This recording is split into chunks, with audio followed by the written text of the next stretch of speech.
السلام عليك يا رسول الله. السلام عليك يا حبيبي يا نبي الله يا رسول الله. Assalamualaikum warahmatullahi wabarakatuh. Innal hamdalillah nahmaduhu wa nasta'inuhu wa nastaghfiruh wa na'udzu billahi min syururi anfusina wa min sayyiati a'malina. May yahdihillahu fala mudhillalah wa may yudlil fala hadiyalah.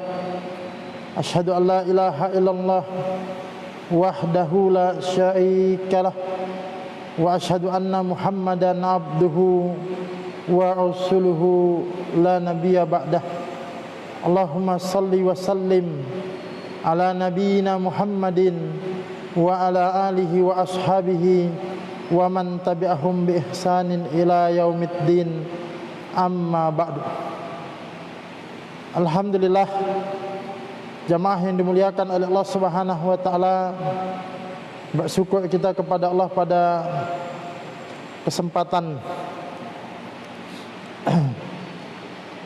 malam yang berbahagia ini kita dapat melanjutkan kembali pengajian kita. Kita senantiasa memohon kepada Allah Subhanahu wa taala, semoga pengajian rutin yang senantiasa kita lakukan ini mendapatkan catatan kebaikan di sisi Allah Subhanahu wa taala dan menjadi catatan amal soleh kita. Salawat dan salam semoga senantiasa dilimpah curahkan kepada Nabi kita, Nabi Muhammad sallallahu alaihi wasallam, keluarga, sahabat dan pengikut-pengikut beliau, umat-umat beliau yang tetap istiqamah, dan semoga kita termasuk umat-umat beliau yang mendapatkan keistiqomahan tersebut. Jamaah yang dimuliakan oleh Allah Subhanahu wa taala, kita baru saja belum jauh meninggalkan Idul Adha, bahkan kita baru saja menyelesaikan hari-hari tasyrik yang tentu saja ada keistimewaan dan keutamaan di dalamnya. Tapi tentu saja kita juga tidak menginginkan peristiwa-peristiwa penting yang kita lewati ini lewat begitu saja, tanpa ada catatan hikmah, tanpa ada pelajaran yang kemudian bisa kita petik. Nah, maka pada kesempatan malam ini khusus mungkin sedikit kita napak tilas hikmah apa yang bisa kita petik dari Idul Adha. Nah, tentu ketika kita berbicara tentang Idul Adha, maka peristiwa Idul Adha atau di bulan Zulhijjah yang di dalamnya itu ada ibadah haji dan juga ada ibadah kurban, itu tidak bisa dipisahkan dari sosok Nabiullah Ibrahim alaihissalam. Tentu dari sudut-sudut kehidupan Nabiullah Ibrahim alaihissalam ini begitu banyak yang kalau kita ingin petik contoh dan teladan kehidupan Nabi Ibrahim ini begitu banyak. Keteguhannya di dalam berjuang, bagaimana Nabi Ibrahim mengajarkan tauhid kepada kita, bagaimana sosok keluarga yang ideal yang disebutkan Allah Subhanahu wa taala di dalam Al-Qur'an itu juga ada pada Nabi Ibrahim alaihissalam. Bagaimana pendidikan anak itu juga dicontohkan oleh Nabi Ibrahim alaihissalam. Ya, nanti banyak lagi kisah-kisah yang lain. Ini tidak mengherankan. Oleh sebab itulah Allah Subhanahu wa taala menyebut juga Nabi Ibrahim ini sebagai uswatun hasanah. Jadi jamaah yang dimuliakan oleh Allah Subhanahu wa taala, perlu sedikit kita ketahui bahwa di dalam Al-Qur'an itu ada dua sosok nabi yang melekat pada dirinya itu sebutan uswatun hasanah. Yang pertama tentu saja nabi kita Nabi Muhammad sallallahu alaihi wasallam. Ini sebagaimana ditegaskan oleh Allah Subhanahu wa taala di dalam surah Al-Ahzab ayat 21. Laqad kana lakum fi Rasulillahi uswatun hasanah. Sungguh telah ada untuk kalian pada diri Rasulullah itu uswatun hasanah, teladan yang baik, contoh yang baik. Itu satu Nabi Muhammad. Nah, sosok kedua yang disebut oleh Allah Subhanahu wa taala sebagai uswatun hasanah adalah sosok Nabi Ibrahim. Ini disebutkan oleh Allah Subhanahu wa taala di dalam surah Mumtahanah. Surah Al-Mumtahanah ayat yang keempat. Di sini dikatakan qad kanat lakum uswatun hasanatun. Sungguh telah ada untuk kalian itu uswatun hasanah, teladan yang baik, fi Ibrahim, pada diri Ibrahim, walladzina ma'ahu, dan orang-orang yang bersama dengan dia. Makanya istrinya Nabi Ibrahim nanti menjadi teladan, anaknya Nabi Ibrahim juga menjadi teladan. Tentu ada lanjutan masih ayat ini. Nah, jemaah yang dimuliakan oleh Allah Subhanahu wa taala, karena ini sudah disebut sebagai uswatun hasanah, maka sebagai seorang muslim kita tentu harus banyak mengambil catatan atau pelajaran di balik kehidupan Nabi Ibrahim ini, yang kemudian itu menjadi semacam pedoman atau panduan atau teladan kita untuk menapaki kehidupan ini. Nah, pada kesempatan malam yang berbahagia ini, sisi mana dari kehidupan Nabi Ibrahim itu yang mau kita ambil teladannya? Karena tadi kemudian sangat banyak, tentu tidak cukup durasi 40 menit, 45 menit untuk mengisahkan atau mengambil pelajaran di balik sosok Nabi Ibrahim ini, tidak cukup. Tinggal nanti kita memilih mau sisi mana. Yang biasanya banyak juga dikupas bagaimana tanda kutip Nabi Ibrahim mencari Tuhan. Sebenarnya kalau saya katakan bukan mencari Tuhan. Kalau mencari Tuhan itu seolah-olah nanti dia kebingungan tidak bertuhan lalu ketemu Tuhan begitu. Sebenarnya sosok Nabi Ibrahim yang mengajarkan tauhid kepada kita. Atau sosok keluarga Nabi Ibrahim.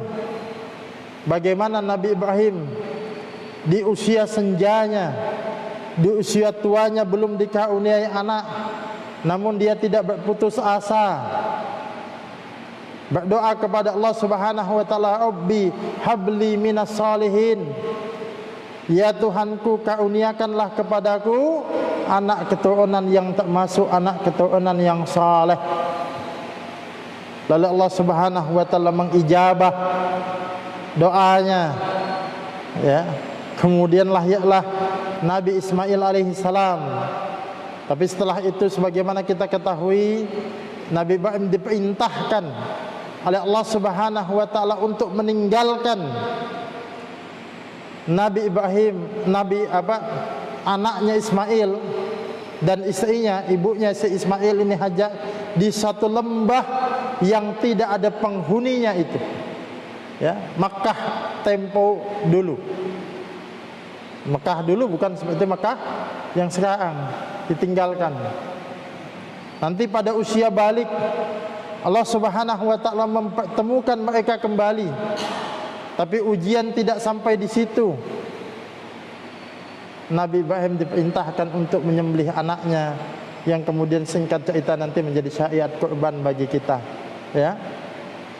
Nah, tentu ini episode perjalanan Nabi Ibrahim yang bisa kita ambil pelajarannya. Tentu masih banyak lagi. Nah, pada kesempatan malam ini saya ingin mengangkat satu episode dalam perjalanan Nabi Ibrahim yang terkadang bukan tidak ada, ya, terkadang luput kita dari membahasnya.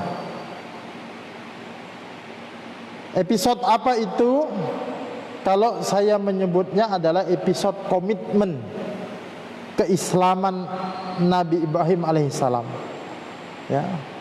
Jadi Nabi Ibrahim alaihissalam itu nanti diminta oleh Allah Subhanahu wa taala untuk mempertegas komitmen keislamannya, dan nanti kemudian Nabi Ibrahim menyatakan komitmen keislamannya itu.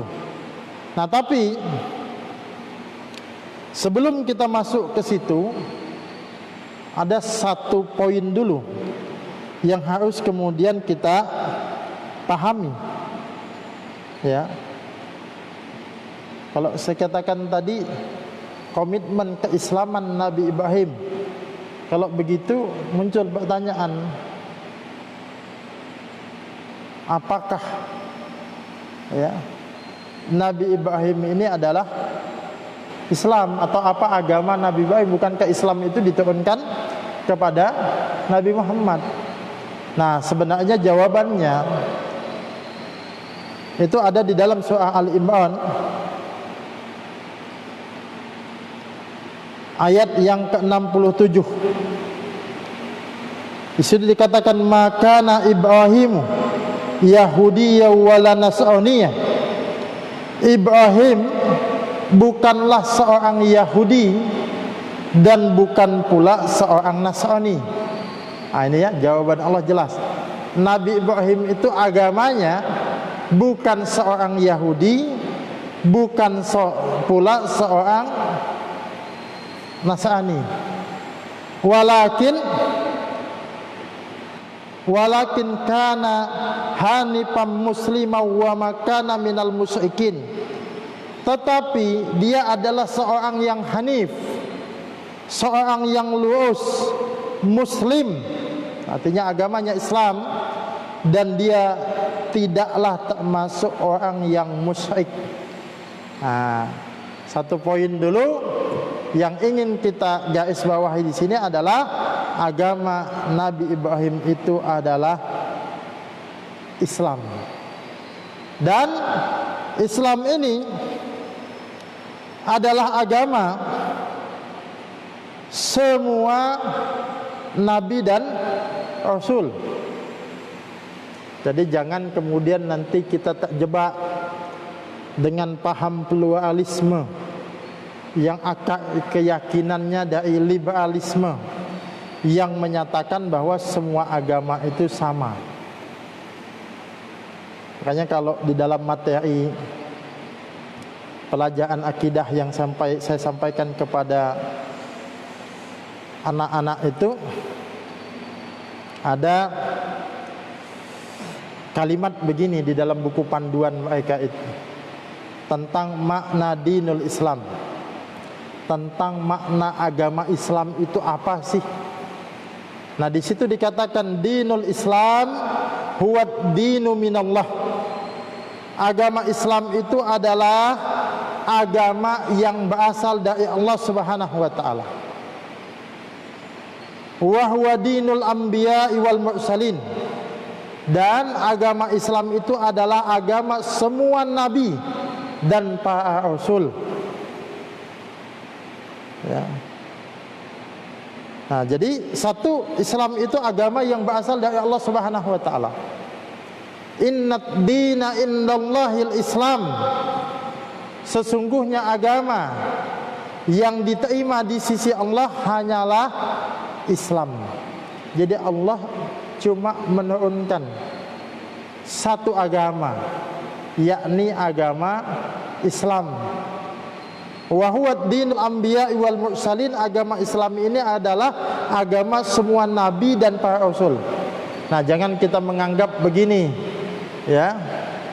Agama Allah menurunkan agama Nasrani, nabinya itu Nabi Isa begitu.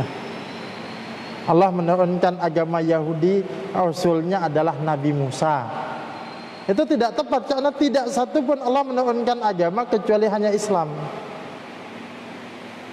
Adapun Nasrani, adapun Yahudi itu adalah ya pengikut-pengikutnya yang nanti menyelewengkan dai agama tauhid, dai agama yang asli, ya, agama tauhid, agama Islam ini lalu menyimpang, maka nanti disebut dia Yahudi, disebut dia Nasrani, ya. Jadi jangan seolah-olah nanti Allah menurunkan beberapa agama, tidak. Karena memang nanti didukung dalam beberapa dalil, misi semua nabi dan rasul itu sama, yakni misinya tauhid, dakwahnya itu sama, yakni dakwahnya adalah la ilaha illallah.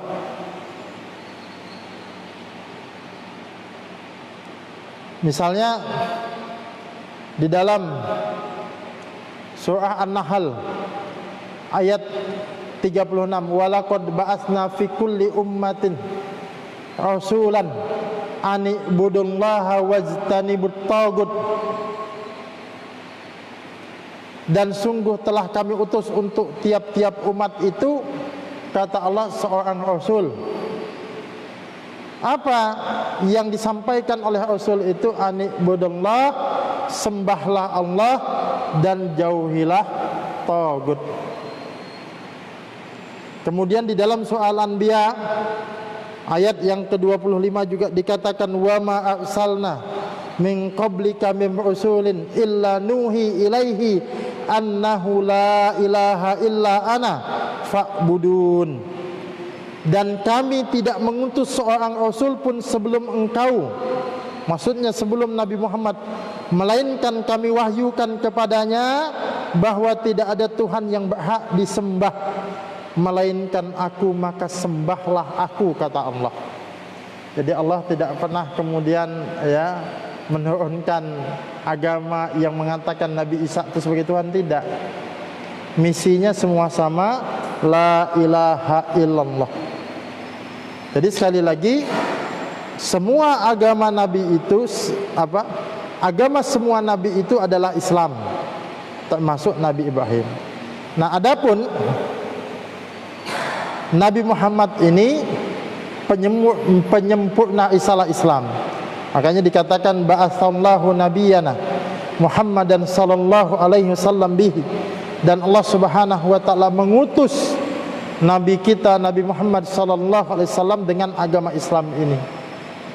Jadi Nabi Muhammad ini membawa agama Islam, diutus menyampaikan agama Islam, itu boleh kita katakan bukan membawa agama baru, melainkan kelanjutan risalah Nabi sebelumnya. Makanya di dalam sebuah hadis itu diungkapkan, kata Nabi Muhammad, aku, perumpamaan aku dengan para nabi-nabi itu seperti sebuah bangunan. Jadi digambarkan Nabi itu seperti sebuah bangunan, lalu ada satu bata yang belum terisi. Lalu Nabi Muhammad seolah-olah seperti meletakkan bata itu, menyempurnakan risalah ajaran yang sudah ada ini. Nah, jadi kelanjutan, jadi bukan agama baru. Nah, di sini dikatakan alladzi la yaqbalullahu yaumal qiyamati dinan ghayra, yang tidak akan diterima oleh Allah Subhanahu wa taala pada hari kiamat satu agama pun selain agama Islam. Dengan dalam artian bahwa agama yang akan diterima oleh Allah Subhanahu wa taala itu hanya agama Islam. Nah, yakni sebagaimana Allah Subhanahu wa taala tegaskan di dalam surah Ali Imran ayat yang ke-85, wa may yabtaghi ghayral islami dinan fala yuqbalu minhu wa huwa fil akhirati minal khasirin. Barang siapa yang mencari agama selain agama Islam, maka tidak akan diterima darinya agama tersebut, dan di akhirat nanti dia termasuk orang yang merugi. Ya. Jadi ini ayat ini juga jelas bahwa tidak akan diterima agama selain agama Islam. Ini keyakinan kita. Ini akidah kita umat Islam. Adapun agama lain meyakini dengan keyakinan-keyakinan yang lain, itu urusan dia. Lakum dinukum waliyadin. Bagi kami, bagi kalian agama kalian, bagi kami adalah agama kami. Itu keyakinan kita. Lalu apakah dengan keyakinan yang begini dianggap nanti Islam itu agama yang tidak menjunjung toleransi, atau kalau sekarang itu istilahnya intoleran? Tidak. Agama Islam ini sangat toleran, tapi dalam batasan apa? Toleran dalam artian kita tidak mengganggu keyakinan agama lain. Ya. Makanya di dalam konsep Islam itu la ikraha fid din. Tidak ada paksaan untuk memasuki agama Islam ini. Tapi kalau kita yakin dengan satu agama kita, ya kita harus meyakini itu. Nah, kalau kemudian kita membenarkan agama kita lalu membenarkan agama lain, kalau kita ikut Idul Fitri, kita ikut Idul Adha, tapi pada saat yang sama kita ikut misa, kita ikut Natal, itu bukan toleransi, itu mencampur adukkan agama. Yang betul itu biarkan umat Islam dengan perayaan Idnya, Idul Fitri dan Idul Adhanya, dan biarkan agama lain dengan keyakinannya. Nah, itu yang namanya toleransi. Tapi kalau mencampur adukkan, ya umat Islam ibadahnya di masjid, tidak usah ibadah ke gereja. Ya, yang orang non Muslim ya tidak usah juga ibadah ke masjid, masing-masing tempat ibadah. Kalau sekarang ini kan ada semacam kebablasan, ada salawatan di gereja gitu, untuk apa? Kan hal-hal saja. Justru itulah yang memperkeruh, merusak tatanan kehidupan beragama kita. Padahal saya ingat betul di kampung saya dulu sudah biasa kita ada tetangga non Muslim, ya. Kita kemudian hidup bermuamalah, kita tidak ganggu mereka, mereka juga tidak ganggu kita, biasa. Tapi justru ketika paham pluralisme ini dipaksakan, umat Islam harus ikut keyakinan agama lain, atau sebaliknya, disitulah letak titik masalahnya. Sebenarnya kalau ingin kemudian menumbuhkan kehidupan yang tenang antar umat beragama itu, masing-masing urus agamanya saja, tidak usah ngurus agama orang lain, insya Allah aman itu. Tapi kalau sudah dipaksa untuk mencampuri agama lain, itu letak masalahnya di situ. Nah, ini poin pertama yang saya katakan tadi, bahwa agamanya Nabi Ibrahim itu adalah agama Islam, dan nanti kita perluas bahwa agama semua Nabi dan Rasul itu Islam dengan segala penjelasannya. Nah, poin yang kedua adalah komitmen keislaman yang diteguhkan oleh Allah Subhanahu wa taala kepada Nabi Ibrahim alaihissalam. Ini yang juga penting untuk kita simak. Yakni terdapat di dalam firman Allah Subhanahu wa taala di dalam surah Al-Baqarah ayat 131. Ya. Di situ dikatakan id qala lahu rabbuhu aslim qala aslamtu li rabbil alamin. Ingatlah ketika Tuhannya berkata kepadanya aslim, tunduk patuhlah. Ibrahim menjawab, aslamtu li rabbil alamin. Aku tunduk, aku berserah diri kepada Tuhan penguasa semesta alam ini. Nah, jemaah yang dimuliakan oleh Allah Subhanahu wa taala, di sini ada beberapa poin yang ingin kita sebutkan. Di antaranya adalah yang pertama, esensi atau nilai penting dari keislaman itu bukan semata-mata pengakuan, tapi esensinya adalah ketundukan dan kepatuhan. Pengakuan itu penting, tapi setelah pengakuan itu esensinya adalah ketundukan dan kepatuhan. Makanya para ulama juga mendefinisikan tentang Islam itu al-istislam wal inqiyad. Yang namanya beragama Islam itu adalah berserah diri dan tunduk patuh kepada Allah Subhanahu wa taala.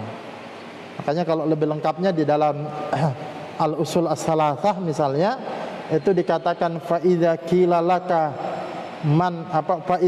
laka madinuka, apabila ditanya kepadamu apa agamamu, fakul dinil Islam, katakanlah bahwa agamaku adalah Islam. Wa huwa al-istislamu lillah, Islam itu adalah berserah diri kepada Allah bitauhid, dengan mengesahkannya. Wal inqiyadu lahu bitta'ah, dan tunduk patuh kepada Allah dengan ketaatan. Wa ba'atum minasyirki wa ahlihi, dan berlepas diri ya dari segala macam bentuk kesyirikan dan para pelakunya. Jadi esensinya ketundukan dan kepatuhan, bukan sebatas pengakuan. Sebab kalau pengakuan saja tanpa disertai dengan ketundukan dan kepatuhan, pengakuan itulah yang ditolak oleh Allah Subhanahu wa taala, seperti pengakuannya orang-orang munafik. Orang munafik itu kalau pengakuan mereka jago mengaku.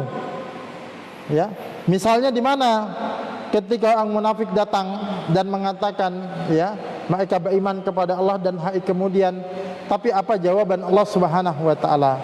Wa minan nasi may yaqulu amanna billahi wa bil yaumil akhir wa ma hum bimumin. Di antara manusia itu ada yang mengaku, yang mengatakan kami beriman kepada Allah dan hari kemudian. Tapi apa jawaban Allah? Wa ma hum bimumin, mereka itu bukan orang yang beriman. Atau ada satu surah yang membahas tentang orang-orang munafik, yakni al-munafikun. Di ayat yang pertama itu membongkar kepalsuan syahadat, kepalsuan pengakuan orang-orang munafik.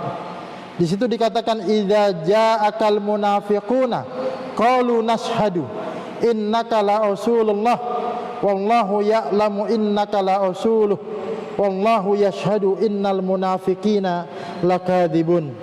Apabila orang-orang munafik datang kepadamu, mereka berkata kami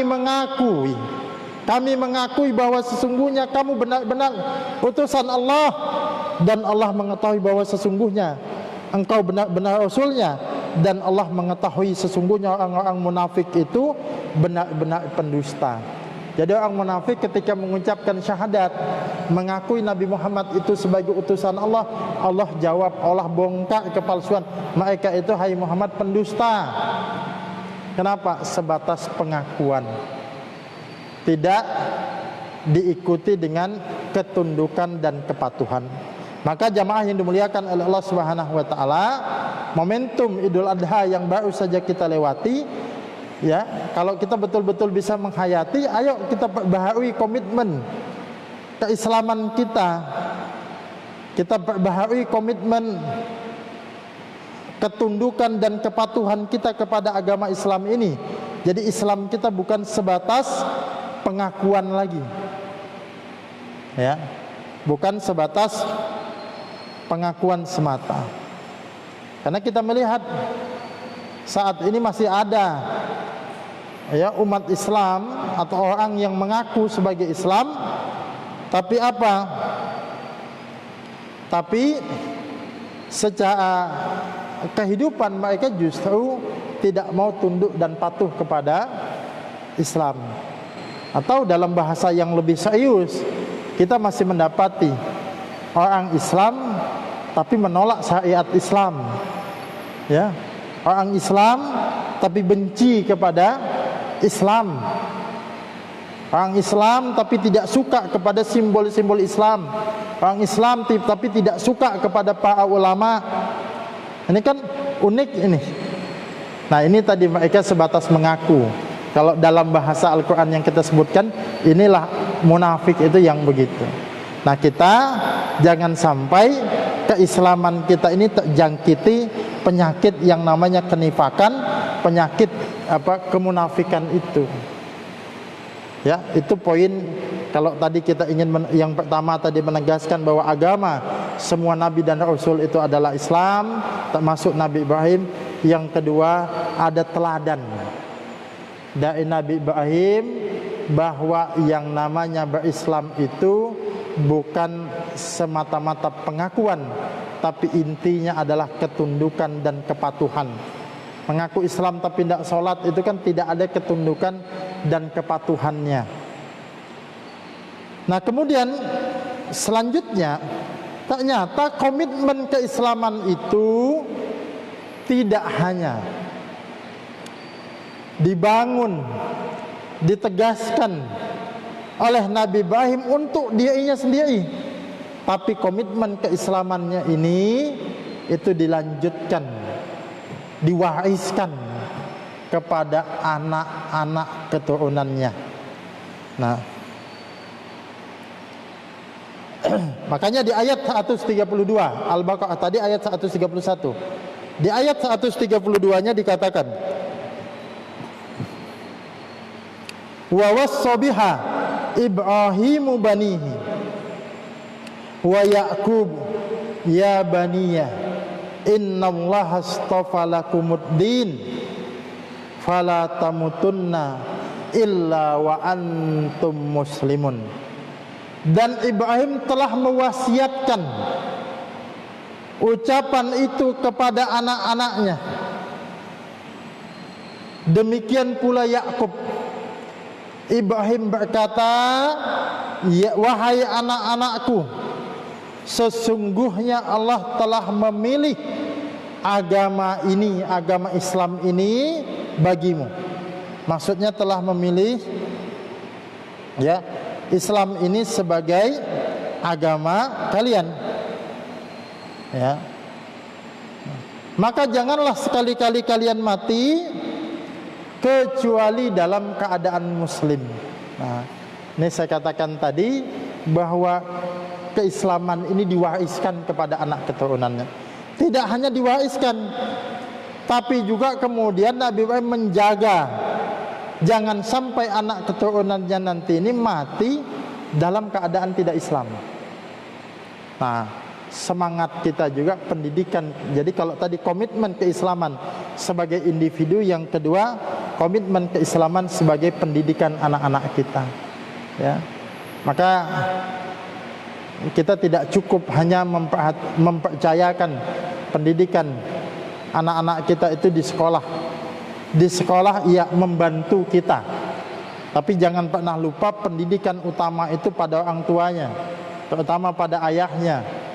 Ya, adapun kita sekolahkan itu membantu, tapi maksud saya jangan kemudian dahlah kita sahkan sekolah lalu terserah nanti mau jadi apa.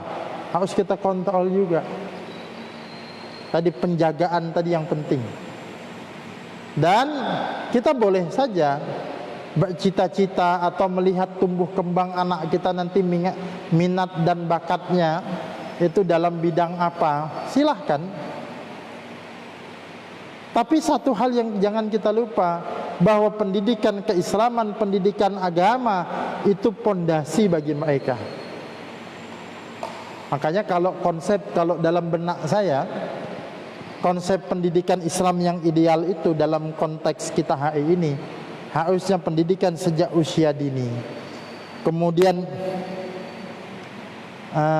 SD, SMP, SMA itu memberikan bekal pondasi agama, memahami Al-Quran, ya, bahkan kemudian bahasa Arab. Dalam bahasa sederhananya, sampai SMA itu kalau perlu anak kita sudah bisa baca kitab. Nanti perguruan tinggi silahkan, Mereka ingin memilih profesi mereka apapun. Ada yang kuliah jadi dokter, jadi arsitek, jadi pengusaha, tapi basicnya itu sudah, basic Islamnya itu sudah mantap, ya. Nah, tapi kadang-kadang ada desain yang salah, ya, karena memang latar belakang yang mendesain juga bukan Islam yang prioritas. Makanya hati-hati juga liberalisasi pendidikan di zaman ini, ya, apalagi pasca pandemi ini, ya, sudah nanti Menteri Pendidikan sudah mewacanakan juga sistem pendidikan online itu akan berlanjut hibrid. Jadi ada sebagian-sebagiannya nanti akan online. Nah, itu juga harus kemudian sedikit peka, dan pendidikan Islam jangan latah. Pendidikan Islam harus punya konsep untuk menjawab itu semua, dan insya Allah sebenarnya pesantren menjawab itu. Nah, bahkan lebih lanjut, ada yang unik, ya, di dalam apa ayat selanjutnya, ayat 133 dari surah Al-Baqarah itu dikatakan, am kuntum syuhada'a id hadara ya'qubal mautu id qala libanihi ma ta'buduna min ba'di qalu na'budu ilahaka wa ilaha abaika Ibrahima wa Ismaila wa Ishaqa ilaha wahida wa nahnu lahu muslimun. Adakah kamu hadir ketika Yakub kedatangan tanda-tanda maut, ketika ia berkata kepada anak-anaknya, Nabi Yakub keturunan Nabi Ibrahim alaihissalam, ketika dia menjelang meninggal. Kalau tadi Nabi Ibrahim kan, dan Nabi Yakub juga wasiatnya, fala tamutunna illa wa antum muslimun, dan janganlah kalian mati kecuali dalam keadaan muslim. Nabi Yakub ketika menjelang meninggalnya di hadapan anak-anaknya, apa yang dia katakan kepada anaknya? Ma ta'buduna min ba'di. Kalau kita terjemahkan begini, wahai anak-anakku, apa yang kamu sembah setelah bapak ini tidak ada. Ya. Dulu Ustadz saya menjelaskan itu begini, kalau Nabi dahulu, kata beliau, ya, berpesan kepada anaknya, ma ta'buduna min ba'di, apa yang kamu sembah setelah bapak ini, artinya nasib agamanya. Kalau orang sekarang yang dipikirkan, ma ta'kuluna min ba'di, apa yang kamu makan kalau bapak tidak ada nanti, ya. Jadi itu jangan sampai kita begitu. Bukan tidak boleh, silahkan, karena memang ada hadis yang mengatakan engkau meninggalkan ahli warismu dalam keadaan cukup itu jauh lebih baik ketimbang engkau meninggalkannya dalam keadaan miskin. Iya, tapi jangan melupakan ada yang lebih penting dari sekedar makan itu. Yang lebih penting adalah ibadah anak-anak kita, agama anak-anak kita ini. Nah, kalau seperti keturunannya Nabi Yakub, jawabannya bagus. Ketika ditanya, ma ta'buduna min ba'di, kalau mereka menjawab, na'budu ilahaka wa ilaha abaika, kami akan menyembah Tuhanmu dan juga Tuhan bapakmu, yaitu Ibrahim, Tuhannya Ibrahim, Tuhannya Ismail, Tuhannya Ishak. Siapa itu? Ilaha wahida, Tuhan yang satu, yakni Allah Subhanahu wa taala. Wa nahnu lahu muslimun, dan kami ini tunduk patuh kepadanya. Nah, ini jamaah yang dimuliakan oleh Allah Subhanahu wa taala, maka pendidikan anak ini juga menjadi sangat penting, ya, terlebih di era saat ini. Tantangan kita bukan semakin ringan, tantangan kita justru semakin berat untuk mendidik, ya, anak-anak kita, ya, amat berat, ya, apalagi di usia-usia mereka remaja, usia-usia SMA ini, usia-usia awan rentan, ya. Apa kadang-kadang anak remaja kalau kemudian kita kasih salah, kalau kita lemahi salah, gitu ya. Kalau kita kasih kemudian sekarang itu kan banyak kasus kabur dari rumah. Itu satu tantangan juga itu bagi kita. Kalau orang dulu mau kabur dari rumah, mau kabur kemana, sekarang kan media udah sangat banyak, dia bisa mengakses dan lain sebagainya. Nah, karena udah masuk Isya, mungkin itu sekelumit dari episode perjalanan Nabi Ibrahim ini tentang komitmen keislamannya, komitmen keislaman kepada individunya dan juga kepada anak keturunannya. Mudah-mudahan kita semua dan anak keturunan kita ditetapkan, diteguhkan di atas hidayah Islam ini, dan tidaklah kita semua mati kecuali dalam keadaan muslim, dalam keadaan Islam. Amin ya rabbal alamin. Kita tutup dengan doa penutup majelis. Subhanakallahumma wa bihamdika asyhadu an la ilaha illa anta astaghfiruka wa atubu ilaik. Sekian, assalamualaikum warahmatullahi wabarakatuh. Gabunglah bersama Gerakan Infak Peduli Dakwah. Hanya dengan mendonasikan dana Anda sebesar Rp50.000 setiap bulan, berarti Anda telah membantu syiar dakwah Islam hingga ke berbagai wilayah pedalaman Kalimantan Timur. Karena dakwah tak harus ceramah. Kirim SMS atau WA Anda, ketik GIP Dakwah, kirim ke 0811 586 1331.